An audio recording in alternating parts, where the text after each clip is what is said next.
Hello, Year 7. My name is Mrs. Duffy and I teach some of you, not all of you. Some of you may have seen me around the school, but I'm one of the English teachers and I have put some of this poetry stuff together, so I'm going to talk you through some of the lessons. You don't have to do the lessons like this because there are also documents that just talk you through the lessons, but if you find it easier to have a bit of explanation, then you may want to give these a go. So there'll be an opportunity for you to feed back to your teacher, whether you find it useful or not. But let's have a go at a lesson today and see how it goes. And you'll have to forgive me if I'm not very good with the technology because it's the first one that I've done. Anyway, so you've looked at lots of poems and you've been doing really well looking at the poems and done some fabulous creative writing yourself. So well done. I know all the English teachers have enjoyed looking at the bits of poems that you've written so far. So today we are going to look at a poem called About His Person. More on that later. And the learning objective is to develop our use of inference in poetry. Now, inference is what we're thinking about today, and this is something that you do all the time in your C's paragraphs. If you remember, statement, evidence, inference, zoom, and then explain is what C stands for, and you've done a lot of that this term already. But let's just have a look at the slide here at the definition of inference that we first gave you back in the autumn when you did the short stories unit. So inference is the process of reaching a conclusion or an opinion about something based on the facts or evidence. So what it really means is that you're shown something, usually for us it's words, a quotation, and you have to think about what that suggests to you, even if it doesn't tell you directly. So today you are going to be detectives, a bit like in CSI. You are going to imagine that you're a police inspector and your team have found a man unconscious. They don't know anything about him or who he is, but there are some clues. And on this slide here, there are some clues that your team have collected about the person.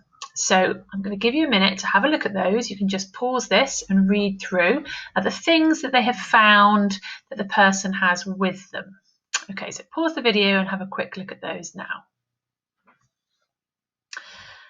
Okay, so you've had time to look at those clues, and now what you're going to do is you're going to practice your inference by thinking about what some of these clues could suggest.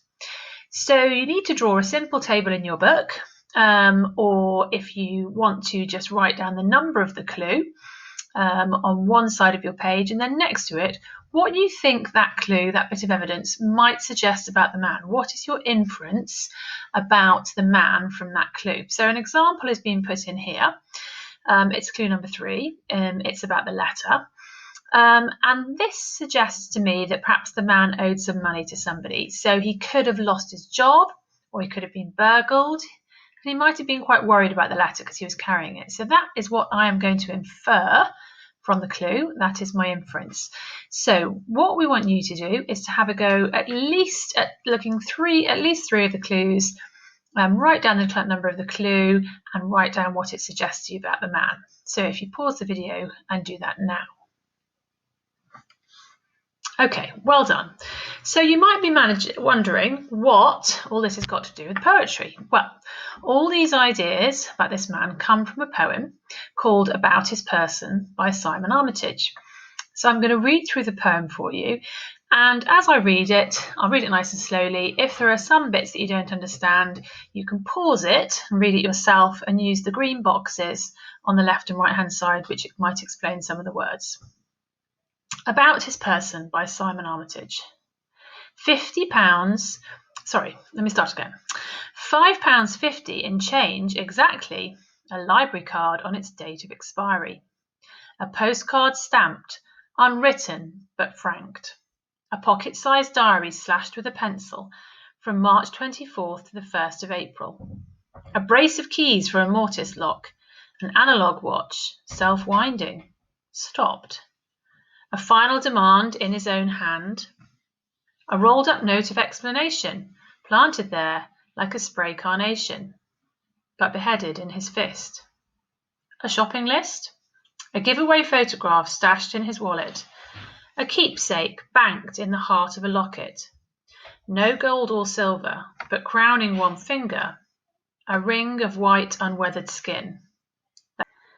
So, sorry, the last line is the last couple of lines. A ring of white, unweathered skin. That was everything. So, let's just talk a little bit about Simon Armitage, the person who wrote this poem.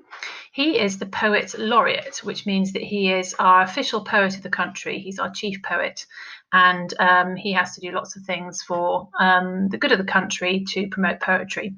He was born in 1963, so he's still alive, and worked in Yorkshire and worked as a probation officer with ex-prisoners before becoming a poet. And in this poem, as you can see, what Armitage forces us to think about is how difficult it is, or how difficult it can be to really understand other people's lives. He leaves us to make inferences about this man's story. So after reading the poem, I want you to write down one new clue that you've discovered about the man and what it might suggest. And here's an example of how you can write it. You might write it saying, from the poem, I have also discovered that this man is or has, which might mean, and then you can make your inference. So just pause the video and think about one more thing you've learned about this man. So one more thing to point out before we move on to our creative section of the lesson is that this poem is laid out in what we call rhyming couplets. So the clues are mostly divided into 2 lines, which often rhyme, and that structure is called a rhyming couplet. So in your books, you can put this definition. It's from your knowledge organizer. So a rhyming couplet is a pair of rhyming lines that are next to each other. So, for example, a postcard stamped, unwritten, but franked. Okay, so there it is. So you can see where the 2 lines are running next to each other there, running one after the other, and you've got the 2 rhyming words. That's a rhyming couplet. So pause the video while you can just write that down. So on to our creative writing task for today. You're going to have a go at writing your own about his or her person poem, giving the reader hints about what might be going on in a person's life from their appearance and the things that they have with them. So your poem does not need to rhyme, so don't worry. I know we've just learned about rhyming couplets, but that's quite hard. You can do that as a challenge, but you don't have to do that. But you are going to try and write the clues about your person into short verses, just like Simon Armitage has. And you can try rhyming couplets, of course, if you want to, but you do not have to make it rhyme. I don't want that to stop you. So remember, the trick is to give out clues, but don't tell your reader everything. So what you're trying to do is you're making them infer. You want to force them to make inferences, because that's part of the fun of reading. So there is some help available on the next page, which you can pause it on here. There's a clue about different things, what are found in the pockets, the clothes, the skin, and you can use the blue sentence starters if you're really stuck. So I'll leave that up there in case people are stuck and want to use it, but off you go. You are going to force your readers to make some inferences about a person. They don't have to be unconscious. They might just be somebody who you're looking at, but you're going to be giving clues about them. So well done in advance, and thanks for listening. See you next time.